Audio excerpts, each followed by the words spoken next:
Di tahun 2023 ini kalau kita bisa bilang sepertinya bisa menjadi masa super sensitif. Orang-orang menjadi super sensitif, baik itu masyarakat yang menjadi pendukung, baik itu calon nomor urut 1, 2, dan 3, semuanya menjadi sensitif sehingga kemudian saat ada atau mendengar pendukung dari pihak lain mengutarakan pendapatnya yang berbeda, akhirnya mereka banyak sekali perang ide ataupun juga mengenai perang pandangan. Kalau hanya sekedar berdiskusi, berbeda itu biasa, tapi kemudian menjadi saling hujat sampai pengaruhnya adalah perpecahan di kalangan masyarakat. Nah, itu sering kita temui, bahkan itu ditemui juga di dalam forum media sosial. Nah, bicara mengenai super sensitif juga yang tidak kalah sensitif atau merasakan sensitif adalah para caleg. Nah, mereka ini dalam tekanan karena berupaya tadi Dr. Danadi, mereka punya ambisi, mereka punya goal dan berupaya segala cara sehingga kemudian ketika tidak masuk, nah mereka kemudian jadi stres sendiri. Ini yang kita hadapi saat ini. Baik masyarakatnya, baik calegnya semuanya menjadi super sensitif dan rawan akan stres. Ya, kalau berbicara di calon legislatifnya ataupun juga capres-cawapres, itu kan pinginnya menang. Tetapi bahwa dalam suatu pertandingan itu harus diketahui bahwa yang menang itu cuma ada satu menang, ada satu yang kalah. Artinya bahwa ketika dalam suatu pertandingan, kita harus siap bahwa siap menang, siap kalah. Itu yang harus dipersiapkan dari awal. Artinya juga dari para caleg yang katakanlah bahwa sekarang ini berlomba, sekarang ini mengadu visi misi, bahwa juga harus siap bahwa suatu saat saya tidak terpilih, suatu saat bukan saya yang menang.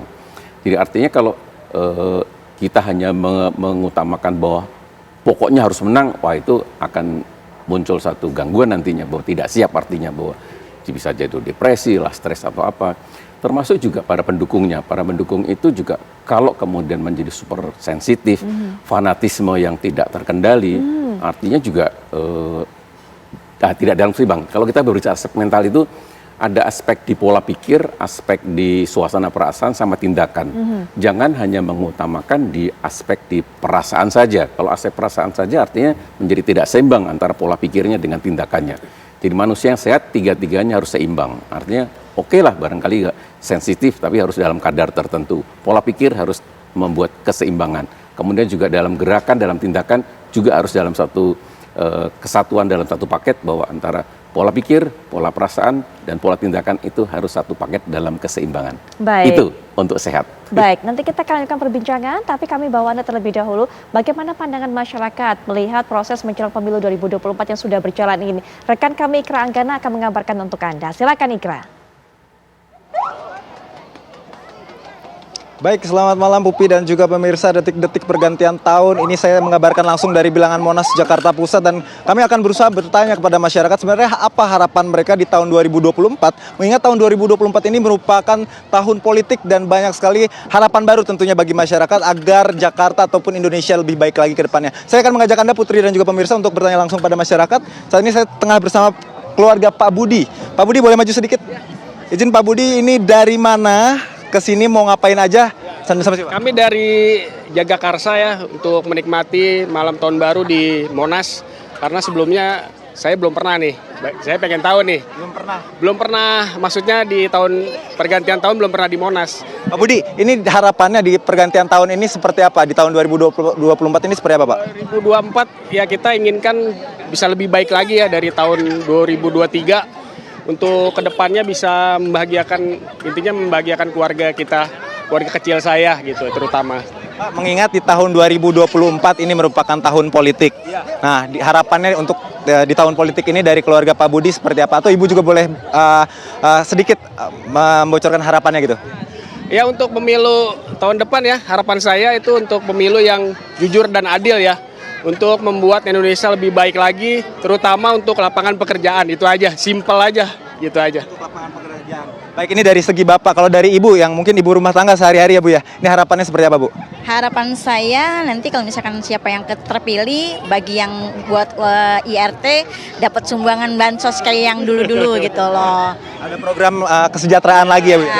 Itu sangat membutuhkan untuk IRT ya, karena kan semakin kesini kita semakin banyak penganggurannya.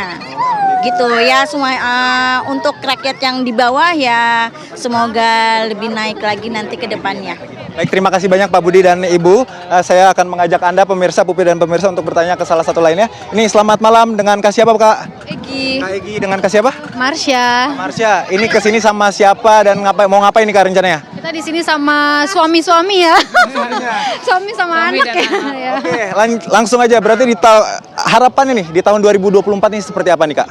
Kalau di aku sih mudah-mudahan dapat yang lebih jujur lagi ya, sama sih seperti bapak yang tadi ya.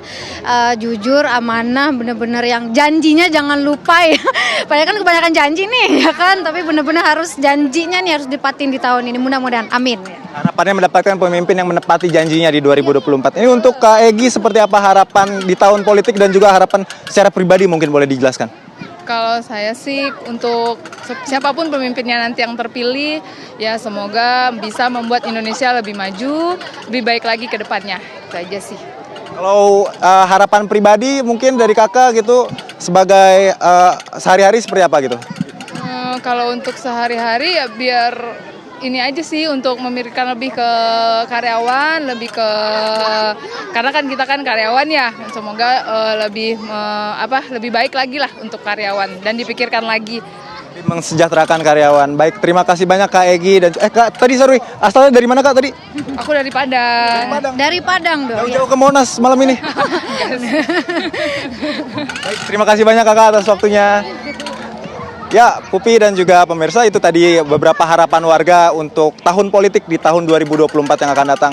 Kesejahteraan dan juga pemilu yang berlangsung jujur, adil, dan dapat lancar. Ini merupakan sekian banyak harapan dari masyarakat Indonesia untuk tahun 2024 ke depan. Untuk sementara demikian, Pupi, saya kembalikan ke Anda di studio. Terima kasih Ikra, selamat bertugas kembali di sana dan juga menikmati pergantian tahun bersama masyarakat yang sudah berkumpul di sana. Tapi pemirsa, kalau kita dengarkan tadi, masyarakat menitipkan harapannya, masyarakat menitipkan keinginannya kepada para capres-cawapres terpilih. Tapi kalau kita bicara mengenai para tokoh politik, sudah cerita lama jika kemudian harapan masyarakat, mimpi masyarakat, kesejahteraan masyarakat ternyata hanya dibalas dengan janji-janji semata. Nah, mengenai ini juga Pak Hendrik Lokra, jadi harapan kita ini para tokoh-tokoh politik bisa menepati janjinya menjadi sosok pemimpin yang amanah. Tapi karena agama juga mengajarkan seperti itu. Ya. Tapi kemudian banyak sekali di lapangan realitanya yang itu dilupakan oleh para tokoh politik ini.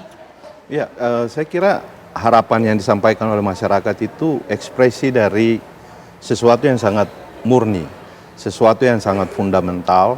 Dan itu yang kita alami ketika kita berjumpa dengan masyarakat. Mereka butuh keadilan, mereka butuh kedamaian. Dan satu hal yang sangat penting tadi disampaikan adalah pemilu ini harus berlangsung jujur dan adil.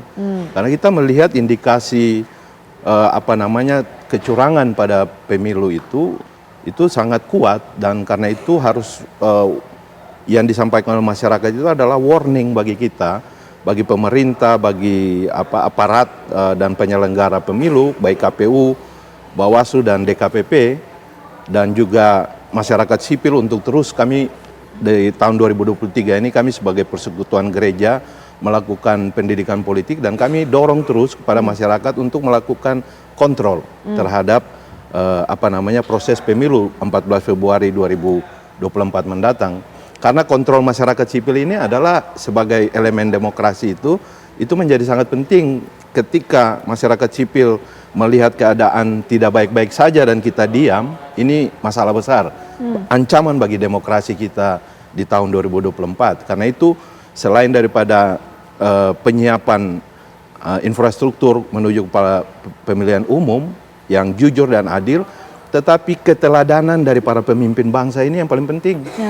Jangan sampai gara-gara pemilu ya Pak Kiai, semua seolah-olah terjadi keributan di sana-sini, tapi transaksi dibawa dan segala sesuatu menjadi selesai. Kita tahu bahwa oligarki dalam sebuah demokrasi politik itu masih sangat kuat. Karena itu kita nggak mau masyarakat itu bicara tentang apa yang mereka rasakan.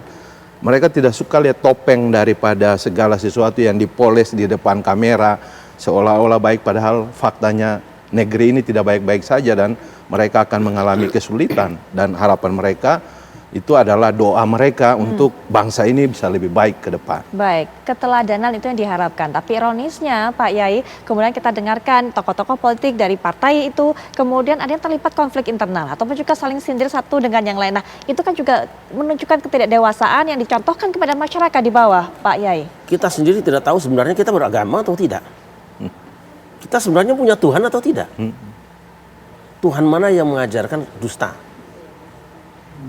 Kalau orang punya Tuhan, orang punya agama, dia pasti akan merasakan dalam batinnya bahwa aku takut dihindari Tuhan dan aku takut jauh dari Tuhan. Setiap orang pasti ingin dekat dengan Tuhan dan Tuhan hanya mau dekat dengan orang baik. Maka semakin jauh dari kebaikan, semakin jauh dari Tuhan. Semakin asih dengan bangsanya, maka semakin asih Tuhannya. Nah masalahnya memang kenapa akan karakteristik para pemain ini berubah, karena mereka sangat pengen jadi, sangat pengen terpilih. Kenapa? Karena ketika terpilih bayangannya apa? Bayangkan kalau DPR misalnya 1 bulan 75 juta gajinya. Kan itu mimpi-mimpinya. Yang selama ini rumah cuma ngontrak, bayar 1 juta 1 bulan, begitu jadi anggota DPR maka dia dapat rumah yang besar, segala fasilitas yang ada. Nah dia akan jual apa yang ada hari ini. Kalau itu sudah dijual maka dia harus pasti berhasil. Dan dia tidak siap gagal. Maka saya ingin mengatakan begini, kalau bisa ke depan, DPR atau apapun juga, UMR saja. Tidak usah besar-besar gaji. Karena fungsi mereka untuk masyarakat tidak seberapa kok. Bahkan saya sempat mengusulkan dengan teman-teman dalam diskusi lah terbatas. Tidak perlu DPR banyak-banyak, cukup kita punya tim saja. Misalnya besok mau merancang undang-undang lalu lintas. Undang aja tim ahli berapa orang rapat 3 hari selesai bayar, udah usah pakai DPR. Rugi uang rakyat habis banyak kok. Gaji 75 juta atau 40 juta 1 bulan 5 tahun dan dia punya pensiunan. Siapa yang tidak bermimpi itu? Nah, jadi itu dirangsang terus dan pola kehidupan wakil rakyat selama ini tidak memberikan contoh baik pada rakyatnya. Yang mereka contohkan tuh hidup yang mewah. Siapa yang akan kita contoh? Yang diwakili saja susah, kok wakilnya hebat begitu? Kalau wakil kan harusnya mencerminkan rakyatnya kan. Jadi sekali lagi saya pikir sebenarnya kita ini punya Tuhan apa enggak sih? Punya agama apa enggak sih? Tunjukkan ayat mana, Tuhan mana yang mengajarkan kau hidup mewah, kau hidup gagah di hadapan rakyatmu. Yang ada adalah Tuhan akan nuntut tanggung jawabmu atas apa yang diamanatkan oleh rakyatmu. Ada apa enggak itu? Nah, itu saya kira itu ya. Iya. Jadi mereka memperlakukan rakyat seperti apa? Ayam adu, rakyat tidak sadar. Ayam diadu tarung begitu ramai. Ini yang adu ayam ngopi bareng kok. Mereka bermusuhan di kampanye di mana-mana, nyatanya masuk kabinet juga bareng kan? Sadarlah rakyat, ini kamu dianggap ayam adu. Mereka ngopi bareng kok. Gitu loh. Mereka tidak bermusuhan, sama sekali nggak bermusuhan. Yang dibikin bermusuhan tuh kamu rakyat, sadarlah. Baik. Nanti kita akan kembali perbincangan pemirsa. Kalau kita sudah melihat bagaimana masyarakat ini kemudian berperilaku dalam politik, kita kan juga lihat bagaimana masyarakat berperilaku kesehariannya yang berhubungan dengan kondisi ekonomi. Karena sepertinya kondisi ekonomi yang tidak semakin baik, semakin sulit dirasakan oleh beberapa kaum, ini kemudian menjadi tekanan tersendiri. Dan efeknya, imbasnya, banyak sekali masyarakat yang bisa berbuat nekat, bahkan juga bisa menghabisi nyawa orang-orang terdekatnya. Nanti kita akan bahas mengenai hal ini sesaat lagi.